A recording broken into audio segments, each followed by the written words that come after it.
నమస్తే, welcome to Telugu Rajyam. నేను మీ రామ్. స్టైలిష్ స్టార్ అల్లు అర్జున్ గారు పుష్ప తర్వాత మోస్ట్ ప్రెస్టీజియస్ ప్రాజెక్ట్గా అట్లీ ఫిలిం ఓకే చేయడం జరిగింది. దానికి సంబంధించిన ఒక వీడియో కూడా మనం చూసాం.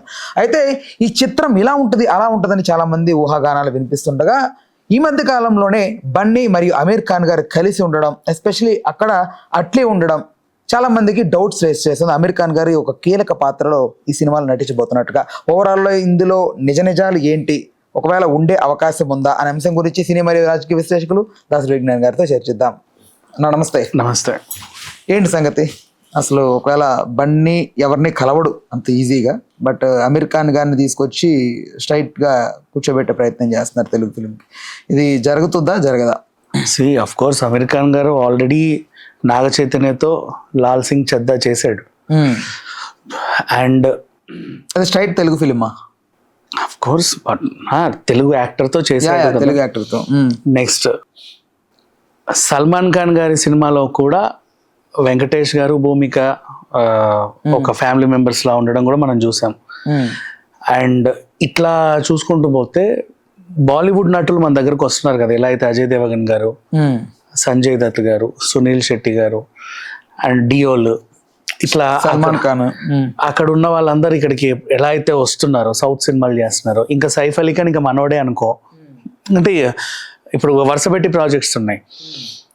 ఇక్కడ వాళ్ళు కూడా అక్కడ వాళ్ళతో చేయడంలో తప్పు లేదు.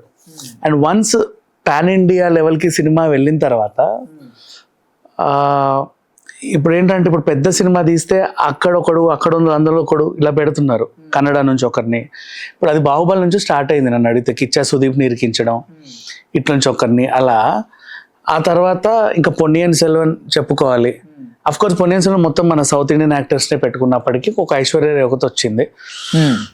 అండ్ ఇంకేమున్నాయి పాన్ ఇండియా, మన యానిమల్లో అది బాలీవుడ్ వాళ్ళనే కలిపినప్పటికీ కూడా మన డైరెక్టర్ తీశాడు. అండ్ నెక్స్ట్ కబీర్ సింగ్ మన డైరెక్టర్ అక్కడికి వెళ్ళాడు. బుడ్డా హోగా తేరా బాప్ పూరి జగన్నాథ్ బాలీవుడ్కి వెళ్ళి తీశాడు. వన్స్ పాన్ ఇండియా సినిమా అయిన తర్వాత హిందీ వాళ్ళకి తెలుగు వాళ్ళంటే మక్కువ ఎక్కువ. సినిమాలను కూడా నటిస్తున్నారు. ఎందుకంటే సుశాంత్ సింగ్ రాజ్పుత్ మరణం తర్వాత బాలీవుడ్ కి అసలు అదేంటో గతి లేకుండా పోయింది. ఎప్పుడో ఒక స్టార్ సినిమా వస్తే అది గొప్ప గొప్ప హిట్ అయితే అంతే. అబ్బా బుల్ బులే 2, 3, గంగూబాయి కతియావాడి, పఠాను, జవాను, ఇట్లా చెప్పుకుంటూ పోతే 4-5, అంతకు మించి అసలు ఏమీ లేవు సినిమాల్లో. డైరెక్టర్స్ అందరూ కూడా ఏం చేస్తున్నారంటే వీళ్ళు దీన్ని ఇటుపడ్డారు, మన ఓటీటీకి వచ్చేసారు. ఈవెన్ ఇంక్లూడింగ్ సంజయ్ లీలా బన్సాలి కూడా ఓటీటీకి వచ్చి హీరామండి తీశాడు.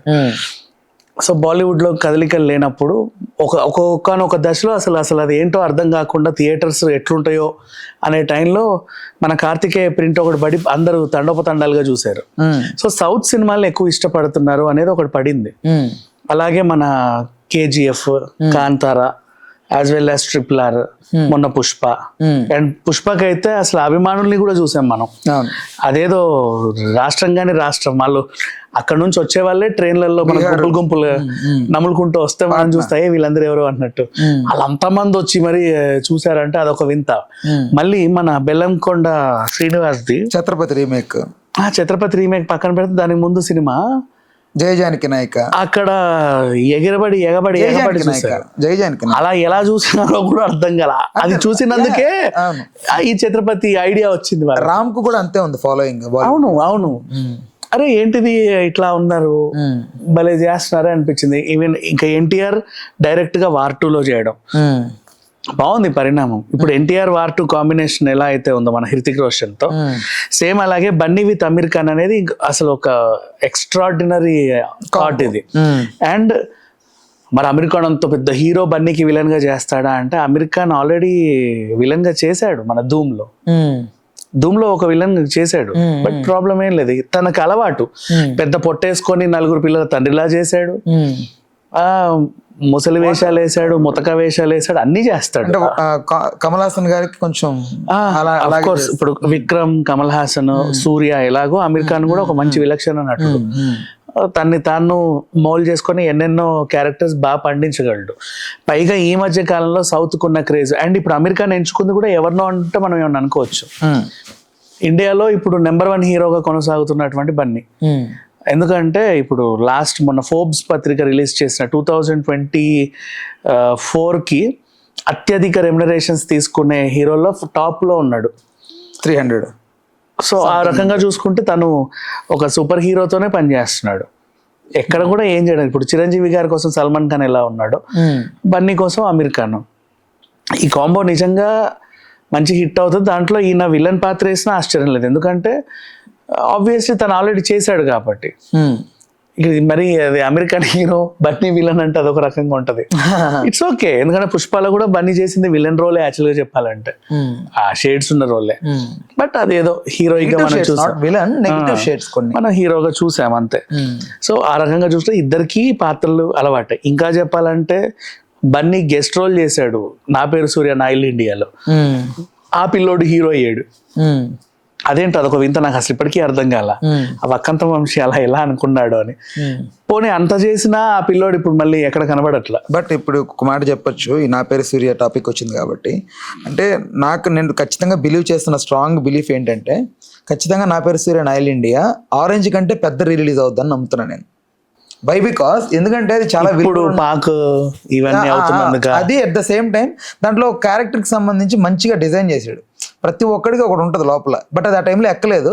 బట్ నాకు ఎందుకు అనిపిస్తుంది, నాకు వరకు అది చూసే వాళ్ళు పిచ్చోడు అనిపించచ్చేమో కానీ నాకు ఎందుకు అనిపిస్తుంది ఆ ఫిలిం చాలా విలువలతో కూడిన ఫిలిం అది. అంటే అప్పుడు ఎందుకు అది ఆడలేదు చెప్పనా, అందరూ అల్లు అర్జున్ హీరో అనుకుని అల్లు అర్జున్ కోసం వెళ్తే ఆ ఇంకెవడో పిల్లోని హీరోగా చేసి చూపించారు.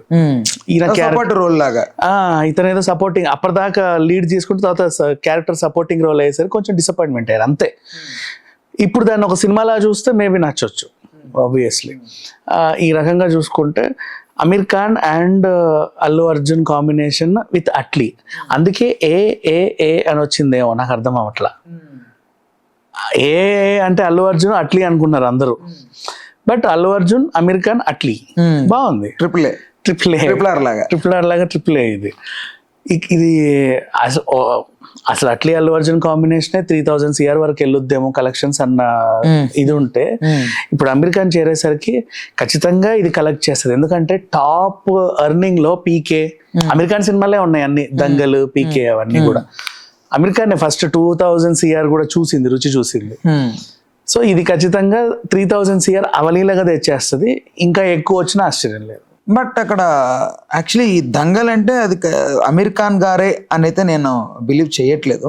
Subject and the presentation of movie mostly out countries లో బాగా ఆడింది కాబట్టి ఆ కలెక్షన్ చూసింది. బట్ ఇక్కడ బన్నీయే వన్ అండ్ ఓన్లీ బన్నీ అనిపిస్తుంది నాకు. లేదు యాక్చువల్గా చెప్పాలంటే దంగల్ సినిమా కంటెంట్ ఎలా ఉన్నా కూడా అమీర్ ఖాన్ వల్లే ఆడింది, తనకున్న ఇది వల్లే. అండ్ నెక్స్ట్ అందుకే నెక్స్ట్ పీకే కూడా అలా వెళ్ళింది. పీకే తర్వాత దంగల్ తర్వాత పీకే వచ్చింది. అవును ఓకే. సో నెక్స్ట్ పీకే కూడా అలాగే ఆడింది. అండ్ ఆబ్వియస్లీ ఇది ఒక విషయం చెప్పాలి, ఫారిన్ మార్కెట్ ని బాగా రుచి చూస్తున్నాడు అమీర్ ఖాన్. పుష్పతో మొన్న టేస్ట్ చేశాడు అల్లు అర్జున్. టేస్ట్ చేసినప్పటికీ వాళ్ళకి ఇప్పుడు మళ్ళీ అలవాటు పడతాడు నెక్స్ట్ రిలీజ్ అయితే. ఈ సినిమా 3000 CR అని ఎందుకు అంత ఖచ్చితంగా చెప్తున్నావు అంటే, ఇక్కడ బీభత్సంగా ఆడినా కూడా ఫారిన్ మార్కెట్ లో ఆల్రెడీ బాగా పరిచయమైన వాళ్ళు ఉన్నారు ఇద్దరు. సో లేస్తుంది, ఖచ్చితంగా లేస్తుంది. Okay 100% hit. ఇంకా ఇప్పుడే రాసి పెట్టేసుకో, దాని గురించి ఇంకేం చెప్పలేం. ఎక్కువ కంట్రీస్ లోనూ ఎక్కువ రిజల్ట్ వస్తుంది, ఇంకా ఎక్కువ డబ్బులు వస్తాయి. అంటే ఇక్కడ మ్యాజిక్ ఏంటంటే అట్లీ ఉన్నాడు, లైక్ అట్లీకి మొన్న బాలీవుడ్ లో ఒక ఫిలిం ప్రొడ్యూసర్ గా చేసి జవాన్ 1000+. అవునవును. Bunny 2000 near, Aamir Khan 2000 near. ఇప్పుడు ఈ ముగ్గురు కలిసి, ఈ 3 నక్షత్రాలు కలిసి ఒక ఎక్లిప్స్ ఏదైనా ఫామ్ అయ్యేంత ఇంపాక్ట్ ఉంటుంది. 100% ఉంటుంది. అండ్ ఈ సినిమా ఇప్పుడే రాసి పెట్టుకో చెప్తున్నాం, అసలు కాంబినేషన్ అది 3000 CR మార్క్ ని అవలీలగా 2 weeks లో దాటేస్తుంది. రైట్, ఓకే అన్న, వచ్చే వరకు అయితే వెయిట్ చేసి చూద్దాం. Right, thanks for the time, thanks for information.